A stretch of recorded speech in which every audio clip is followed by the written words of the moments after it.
Dah. Assalamualaikum warahmatullahi wabarakatuh. Perkenalkan kami dari kelompok 9 dengan beranggotakan Sofia Tasya Kamila, Tanti Setioningrum, Talita Rahma Azalia, Syahrul Ramadan, dan saya sendiri Sri Dwi Rahmawati. Pada kesempatan kali ini kami akan mendiskusikan mengenai analisis protein dan immunoassay.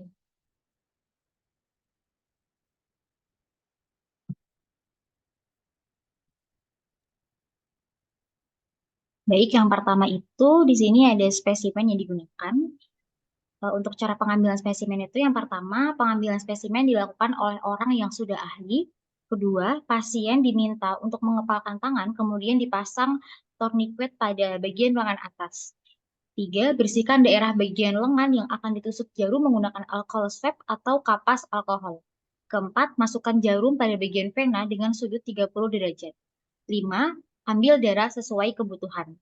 6. Simpan darah pada wadah atau vacuum. 7. Setelah proses pengambilan selesai, lepaskan tourniquet dan tutup dengan kapas. 8. Kemudian sampel disentrifugasi. Di sini untuk jenis spesimennya itu darah dan bagian spesimen yang diambil adalah serum.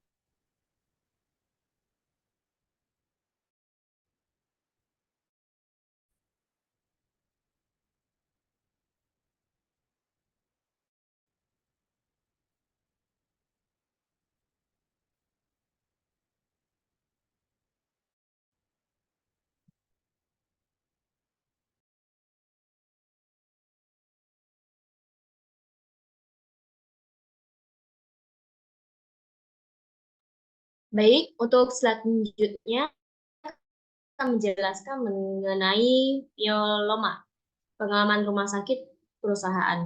Nah, B, dan ditandai oleh pertumbuhan berlebihan sel plasma yang tidak normal. Kondisi ini menghasilkan protein imunoglobulin tidak normal yang disebut gamopati monoklonal. Pada MM, protein M dapat terdeteksi melalui elektroforesis, serum, dan urin. MM menyumbang sekitar 10% dari jenis kanker darah dan memiliki gejala klinis seperti nyeri punggung, kelemahan kerapuhan tulang, dan infeksi berulang. Penting untuk membedakan antara MM dan gamopati monokal dengan arti tidak diketahui atau MGUS, karena perbedaan dalam manifestasi dan frekuensi kejadian. IMM terjadi lebih jarang 4 kasus per 100.000 orang di seluruh dunia dibandingkan dengan MGUS yang memiliki sekitar 1-10% tergantung pada usia. Untuk membedakannya, elektroforesis protein serum PEP digunakan untuk mengevaluasi gejala umum, mendeteksi gamma pati monoklal, dan mengetahui jumlah protein M dalam pasien. PEP adalah metode sederhana yang memisahkan fraksi protein dalam serum dan memberikan perhatian khusus pada wilayah imunoglobulin. Gamopati monoklal juga dapat terjadi sebagai respon terhadap pengobatan dengan beberapa obat tertentu. Oleh karena itu, pemahaman perbedaan antara IMM dan MGUS serta penggunaan SPEP dalam diagnosis dan pemantauan penting untuk pengelolaan pasien dengan kelainan sel plasma ini.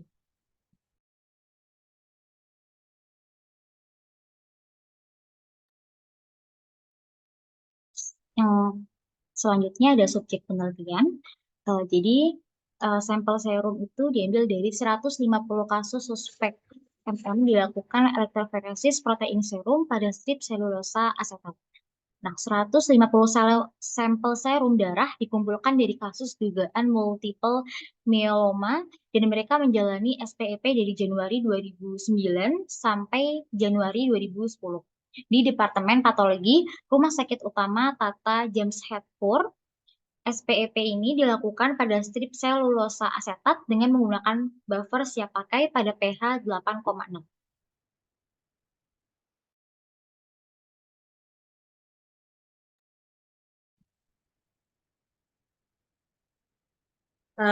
Baik, untuk multiple myeloma adalah jenis kanker yang menyerang sel plasma di susun tulang. Sel plasma berperan dalam pembuatan antibodi untuk melawan infeksi. Kanker ini seringkali menyebabkan nyeri tulang, terutama di tulang belakang dan panggul. Pada dasarnya, multiple myeloma adalah jenis kanker darah. Kondisi ini terjadi ketika sel-sel plasma tumbuh secara tidak normal dan mengganggu sel-sel sehat di sekitarnya. Sel-sel kanker ini juga membuat antibodi yang tidak normal, yang tidak dapat melindungi tubuh dan bahkan dapat merusak organ seperti ginjal. Ciri pada tahap awal, multiple myeloma sering tidak menunjukkan gejala apapun, namun sering berjalannya waktu dan perkembangan penyakit, penderita dapat mengalami sejumlah gejala yang mencakup nyeri tulang, terutama di tulang belakang, busuk, dan panggul. Mereka juga rentan mengalami patah tulang, infeksi, kebas pada kaki, mudah memar, mimisan, atau gusi berdarah. Gejala lainnya meliputi mual, muntah, kehilangan nafsu makan, penurunan berat badan drastis, anemia, sakit perut, sembelit, kelelahan, lemah, sakit kepala, pandangan kabur, dan linglung. Penyebabnya, multiple myeloma terjadi karena pertumbuhan dan perkembangan cepat dari sel plasma yang tidak normal. Disebut juga sebagai sel myeloma di dalam sumsum tulang. Sel-sel plasma ini tidak hanya tumbuh dengan cepat, tapi juga merusak sel-sel sehat, termasuk sel darah merah, sel darah putih, dan trombosit. Dalam kondisi normal, sel-sel plasma menghasilkan protein M yang berfungsi sebagai antibodi untuk melindungi tubuh. Namun, saat sel plasma berubah menjadi myeloma, antibodi yang dihasilkan tidak berfungsi sebagaimana harusnya. Akibatnya, protein M menumpuk dan merusak organ-organ seperti ginjal, tulang, dan sistem saraf. Meskipun penyebab pasti dari multiple myeloma belum diketahui, seringkali kondisi ini terkait dengan MGS atau monoclonal gammopathy of underachievement significant. Seseorang penderita MGS memiliki risiko lebih tinggi untuk mengembangkan multiple myeloma, dengan perkiraan bahwa 1 dari 100 orang dengan MGS akan menderita multiple myeloma.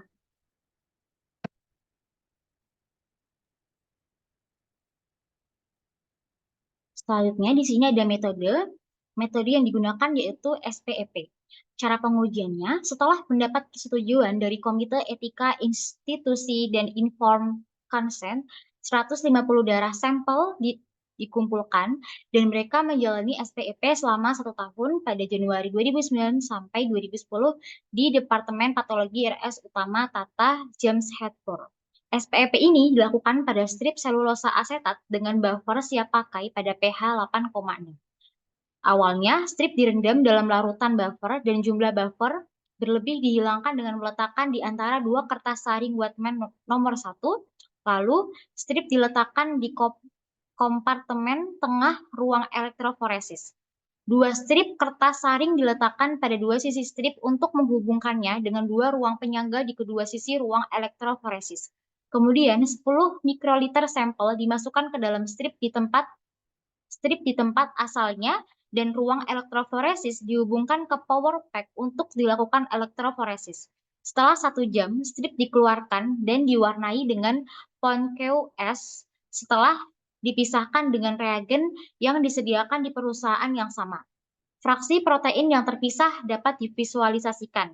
Estimasi fraksi protein individu dilakukan dengan densiometri Scannion Freeman Ltd.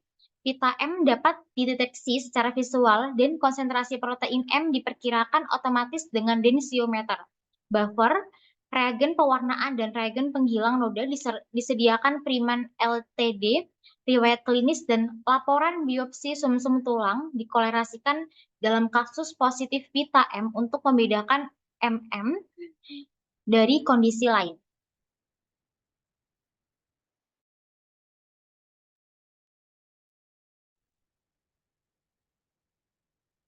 Baik, saya akan kembali menjelaskan mengenai interpretasi hasil kami. Di dalam tabel terdapat 150 kasus yang dicurigai secara klinis multiple myeloma, yang sampel serumnya diterima di Departemen Patologi untuk elektroforesis protein serum selama periode Januari 2009 hingga Januari 2010. Di dalam tabel terdapat 90 atau 60% laki-laki dan 60 atau 40% perempuan. Di antara 150 kasus, 16 atau 10,6% ditemukan menderita gammopathy monoklau atau dalam kurung Pita M positif dapat dilihat pada SPEP. Rasio pria dan wanita adalah 1,7:1. Mayoritas pasien laki-laki berada pada kelompok usia 51 hingga 60 tahun, sedangkan mayoritas kasus perempuan berada pada rentang usia 61 hingga 70 tahun. Di antara kasus-kasus ini, 14 atau 87,5% memiliki pita M di wilayah gamma, dan 2 kasus atau 12,5% memilikinya di wilayah Goblin beta. Tidak ada pita M di wilayah Y. Konsentrasi rata-rata protein M di wilayah Y adalah 5,3 gram DL dengan kisaran 3 hingga 7 G per DL. Dan di wilayah Y adalah 2,5 G per DL dengan kisaran 2 hingga 3 G per DL.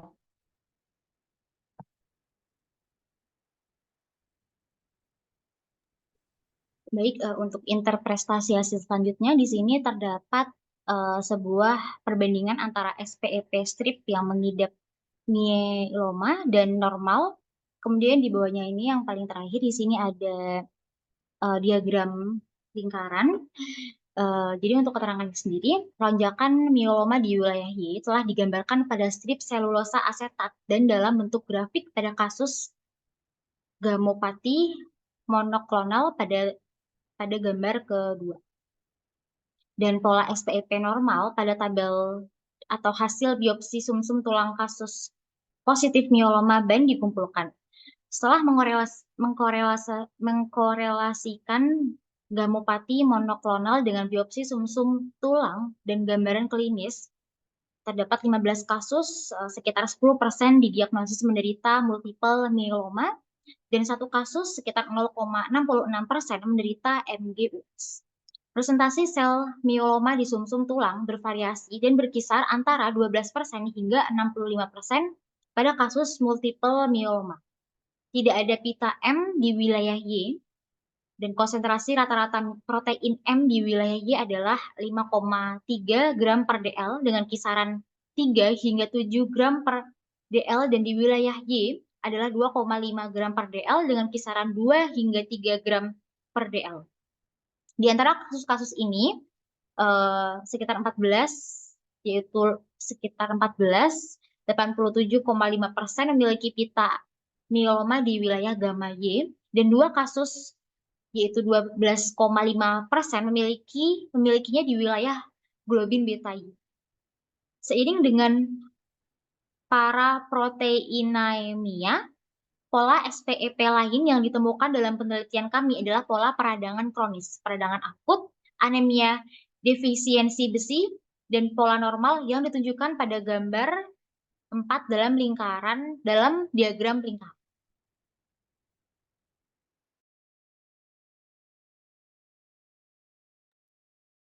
Baik, itulah hasil singkat diskusi kami mengenai